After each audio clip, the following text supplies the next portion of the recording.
ओम शांति। 11 जून 2026।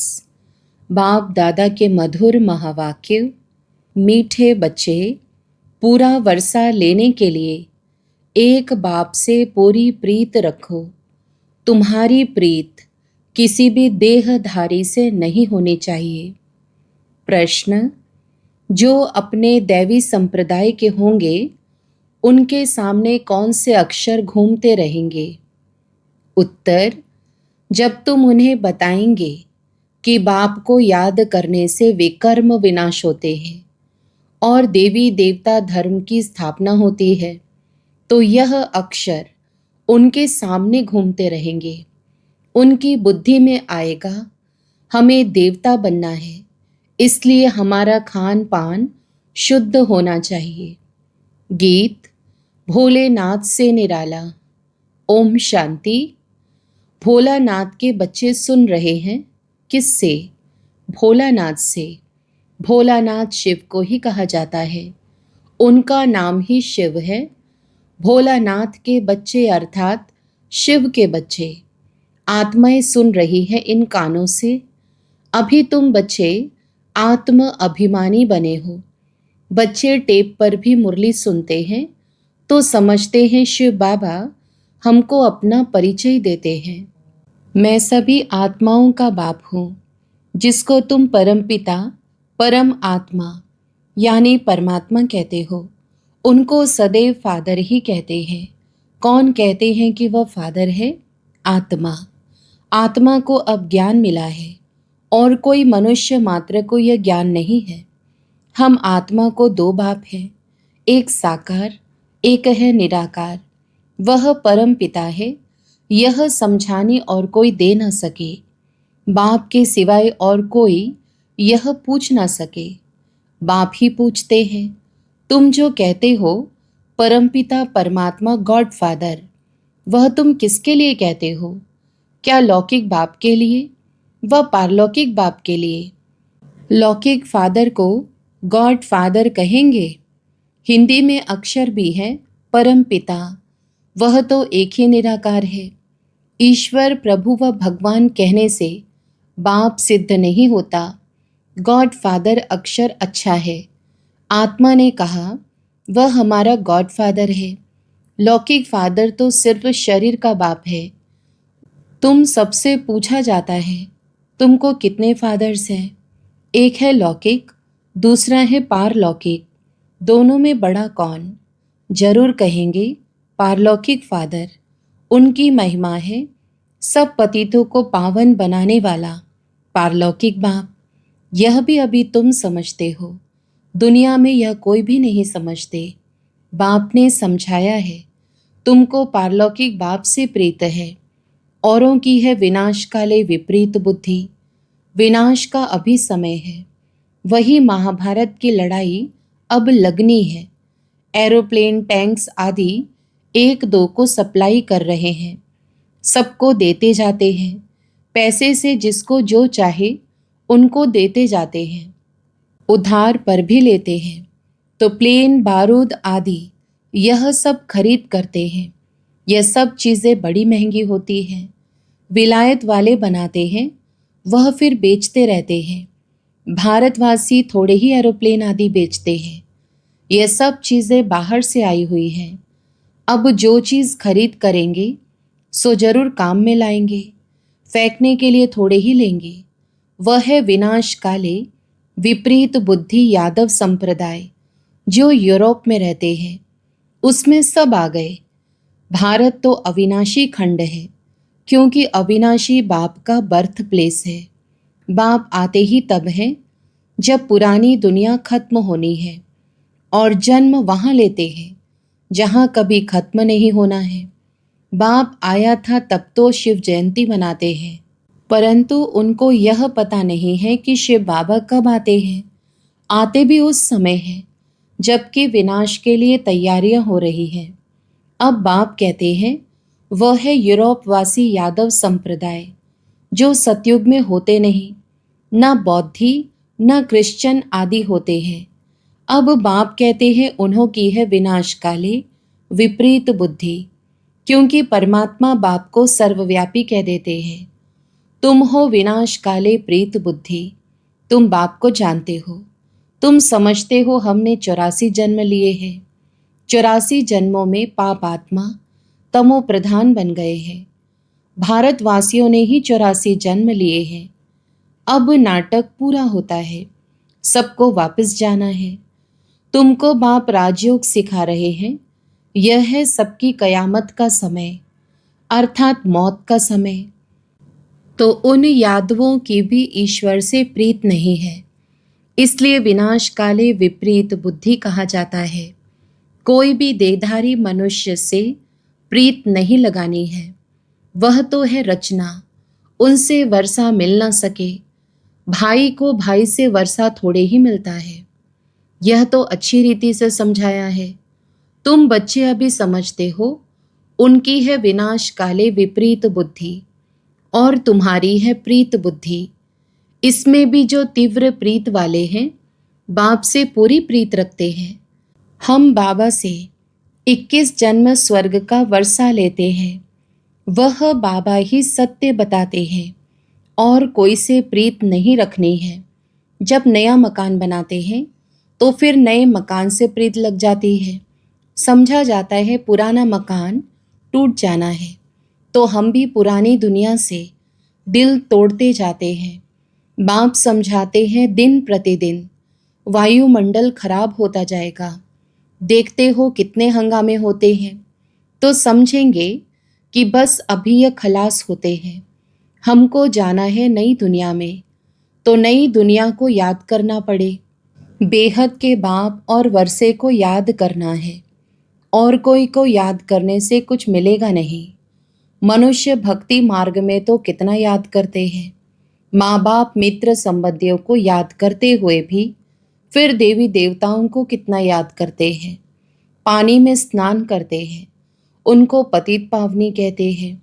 दिखाते हैं तीर मारा और गंगा निकल आई, गंगा जल मुख में देते हैं। समझते हैं थोड़ा भी गंगा जल मिलने से मुक्ति को पालेंगे। बाप कहते हैं यहाँ है ज्ञान की बातें। तुम थोड़ा भी ज्ञान सुनते हो तो फल मिल जाता है। यह ज्ञान सुनने की बात है, अमृत पीने की चीज नहीं है। यह नॉलेज है। ऐसे नहीं समझो कि भोग के दिन अमृत पिलाते हैं, नहीं, वह तो मीठा पानी है। बाकी यह है ज्ञान की बात। ज्ञान अर्थात बाप और सृष्टि के आदि मध्य अंत को जानना। यह सृष्टि चक्र कैसे फिरता है, कौन 84 जन्म लेते हैं, सब तो ले न सके। पहले पहले भारतवासी ही आते हैं, वही पूरे 84 जन्म लेते हैं। जो देवता थे वही 84 जन्म भोग पतित बन जाते हैं। बाप आकर फिर कांटों से फूल बनाते हैं। मनुष्य देह अभिमान में आकर 5 विकारों में फंस पड़ते हैं। अब है रावण राज्य, सतयुग था दैवी राज्य। शिव बाबा ही स्वर्ग की पूरी रचते हैं। सूर्यवंशी लक्ष्मी नारायण का राज्य था। अभी तुम जानते हो स्थापना हो रही है। तुम्हारी विनाश काले प्रीत बुद्धि है, इसलिए विजयी है। सारे विश्व पर तुम विजय पाते हो। यह अच्छी रीति याद रखना है। हम भारतवासी जो अभी कलयुग में हैं, सो फिर बदलकर स्वर्ग में जाएंगे। पुरानी दुनिया को छोड़ना है। यह विकारी संबंध, इसको बंधन कहा जाता है। तुम विकारी बंधन से निकल निर्विकारी संबंध में जाते हो। फिर दूसरे जन्म में तुम विकारी बंधन में नहीं आएंगे। वहाँ है ही निर्विकारी संबंध। इस समय आसुरी बंधन है। आत्मा कहती है हमारी शिव बाबा से प्रीत है। तुम ब्राह्मणों की प्रीत है क्योंकि यथार्थ रीति जानते हो।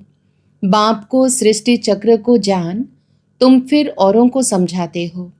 जितना जो औरों को समझाएंगे तो बहुतों का कल्याण करेंगे। जो जास्ती समझते हैं वही होशियार हैं। ऊंच पद भी वही पाते हैं। सर्विस कम करते हैं तो पद भी कम पाएंगे। पतित तो सारी दुनिया है। हर एक को पतित से पावन होने का रास्ता बताना है और कोई उपाय नहीं है। याद से ही विकर्म विनाश होंगे। जो दैवी संप्रदाय के हैं उनके सामने यह अक्षर गूंजेंगे, समझेंगे यह तो ठीक बात है, बरोबर हम देवी देवता बनते हैं, हमारा भोजन भी शुद्ध चाहिए, दैवी गुण भी यहाँ धारण करने हैं, सर्वगुण संपन्न बनना है। अभी तुम बन रहे हो।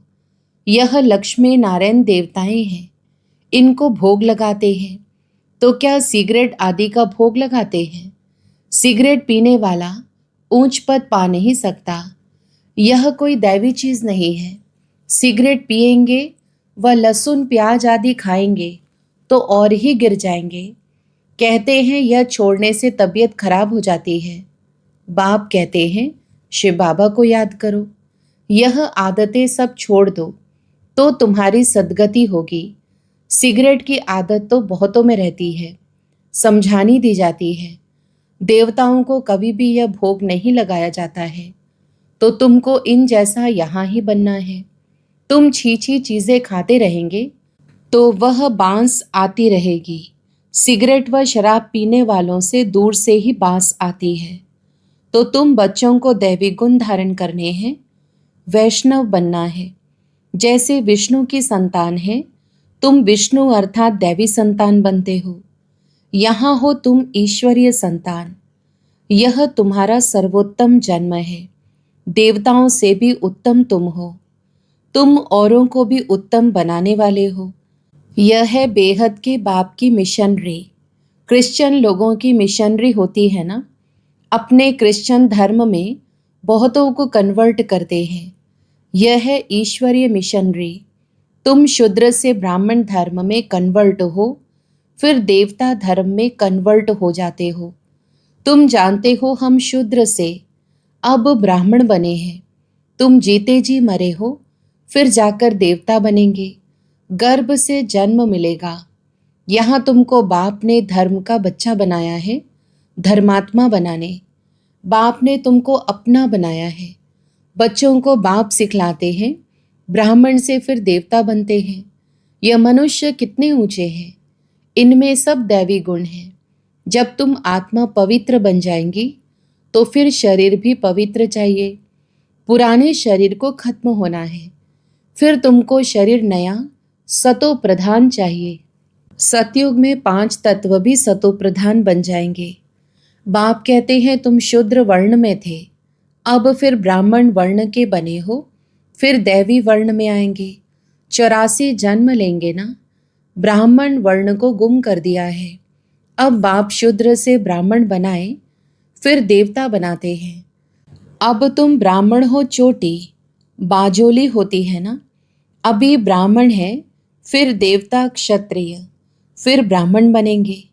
इसको चक्र कहा जाता है। अभी तुम ब्राह्मण वर्ण में हो, यह नॉलेज अभी है, फिर तो प्रारब्ध मिल जाएगी, वहाँ सदा सुखी रहेंगे। 21 जन्म नंबरवार इस समय के पुरुषार्थ अनुसार कोई राजाई घराने में, कोई प्रजा में जाएंगे। राजाई घराने में सुख बहुत है, फिर कलाएं कम होती हैं। तुमको 84 जन्मों का ज्ञान मिला है, स्मृति आई है। बाप आकर समझाते हैं, मीठे मीठे बच्चों, तुम्हारे अब 84 जन्म पूरे हुए हैं।